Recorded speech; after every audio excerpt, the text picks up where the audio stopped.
দুই বান্ধবীর মধ্যে ঝামেলার জেরে প্রাণ গেল এক যুবকের। ঘটনাটি ঘটেছে লিলুয়া থানার অন্তর্গত বামুনগাছি এলাকায়। লিলুয়া থানার পুলিশ খুনের মামলা শুরু করে তদন্ত শুরু করেছে।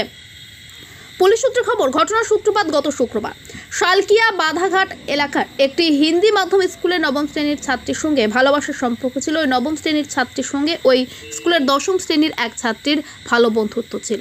দিন কয়েক আগে নবম শ্রেণীর ছাত্রীর প্রেমিক সম্পর্কে দশম শ্রেণীর ওই ছাত্রী কুকথা বলে অভিযোগ।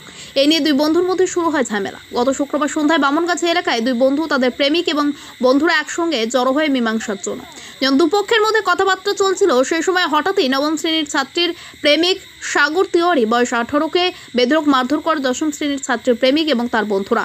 সাগরের মাথায় পেছন থেকে বাঁশ দিয়ে আঘাত করলে ঘটনাস্থলে লুটিয়ে পড়ে সে। তাকে আশঙ্কাজনক অবস্থায় হাওড়া জেলা হাসপাতালে ভর্তি করলে শুক্রবার গভীর রাতে তার মৃত্যু হয়। লিলুয়া থানায় মৃতের পরিবার শনিবার লিখিত অভিযোগ দায়ের করলে পুলিশ খুনের মামলা শুরু করে। পুলিশ সূত্রের খবর, দশম শ্রেণীর ওই ছাত্রীর প্রেমিক পিলখানার বাসিন্দা মনু শর্মা বয়স 18 এই ঘটনার মূল অভিযুক্ত। তার সঙ্গে আরও 6 জন বন্ধু ছিল। সাগর এবং তার বান্ধবীর তুলনায় তারা দলে ভারী থাকায় সহজে তাকে কাবু করে দেয়।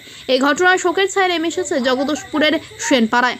মৃতের মায়ের অভিযোগ, ওই নবম শ্রেণীর ছাত্রী এবং তার পরিবার তাদের ছেলেকে ফাঁসিয়ে টাকা পয়সা এবং দামি উপহার নিত। ঘটনার দিনও ওই ছাত্রী সাগরকে ফোনে ডেকে নিয়ে বামুনগাছি এলাকায় যায়। তারপরে তারা খবর পায় খুন করা হয়েছে তাদের ছেলেকে। এই ঘটনায় দোষীদের কঠোর শাস্তি দাবি করে ওই পরিবার। এদিকে মেয়ের বাবা তাদের বিরুদ্ধে ওঠা যাবতীয় অভিযোগ অস্বীকার করেন। তিনি বলেন, তার মেয়েকে নানাভাবে উত্ত্যক্ত করত সাগর, বারণ করলেও শুনত না। তবে মারধরের সময় তার মেয়ে ঘটনাস্থলে উপস্থিত ছিল না। লিলুয়া থানার পুলিশ গোটা ঘটনার তদন্ত শুরু করেছে। টিকুন প্রেমের জেরে এই ঘটনা কিনা তাও খতিয়ে দেখা হচ্ছে, যদিও এখনো পর্যন্ত এই ঘটনায় কেউ গ্রেপ্তার হয়নি। সাগর বলল যে শালকিয়ায় ঘুরতে যাবো, ঠিক আছে। আমরা বললাম যে না ভাই যাবো না ঘুরতে, ঠিক আছে, গরমকাল ভালো লাগছে না। ও বললো যে যাবো চ, ঠিক আছে। আমরা একটা দোকানে চুল কাটলাম, চুল কেটে টোটো নিয়ে বেরিয়েছি। টোটো নিয়ে বেরানোর পর আমরা শালকিয়ায় গেছি ঘুরতে, ঠিক আছে। আমরা ঘুরছি, তখন 2টো বাজে, ঠিক আছে। সাগর বললো নাকি যে ভাই আমার গার্লফ্রেন্ডের ছুটি হয়ে গেছে, স্কুল থেকে তুলে নেবো, একবারে বাড়ি বেরিয়ে যাবো এখান থেকে। তখন আমরা বললাম নাকি ঠিক আছে চ তাহলে, কোনো ব্যাপার না, তুলে নে। তো ও যখন স্কুল দিয়ে তুলতে গেছে ওর গার্লফ্রেন্ড দেখো ওইখানে আমাদেরকে সব মেয়ে দাঁড় করিয়েছে। দাঁড় করিয়ে বলছে যে দাদা এমনি যেও না, ওইখানে অনেক ঝামেলা হচ্ছে, ঠিক আছে। আমরা বললাম কি ঝামেলা হচ্ছে ওখানে? বলছে নাকি যে এমনি ওইখানে সবাই ওই ঋত্বিকাকে গালাগালি দিয়েছে। তখন আমরা বললাম কি হয়েছে, কি ঝামেলা? বলছে এমনি গালাগালি দিয়েছে, ওইখানে যেও না, অনেক মারবে, অনেক এ হবে। তখন আমরা বললাম সাগরকে ভাই যাস না, কিছু এ করিস না, ঠিক আছে। সাগর বলছে আমার গার্লফ্রেন্ডকে অমনি গালাগালি দিয়েছে, ঠিক আছে, তো এ হবে। তারপর ওই ছেলেগুলো না, আমরা বাড়ি চলে আসছি, ওই ছেলেগুলো ওই মেয়েটাকে বারবার ফোন করছে, ঠিক আছে।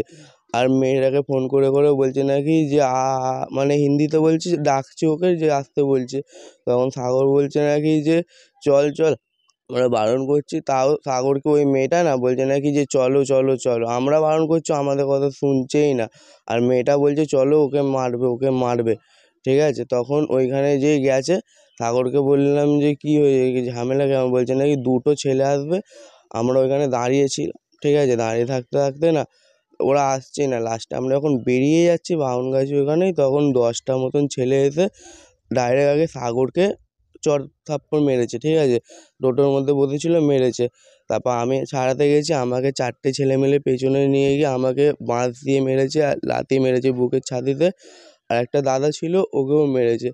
তারপরে ওইখান থেকে আমাকে যে মেরেছে, আমি অজ্ঞান হয়ে গেছিলাম, আর সাগর অজ্ঞান হয়ে গেছিলো।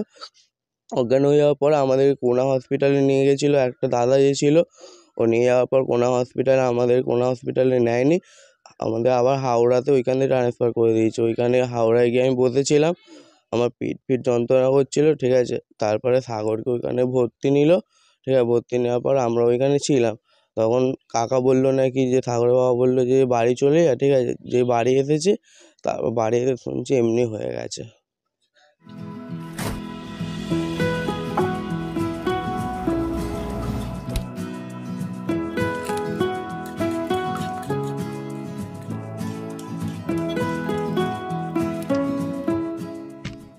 ওমা, আবার ময়দা শেষ, এখন রান্না শেষ করবো কিভাবে?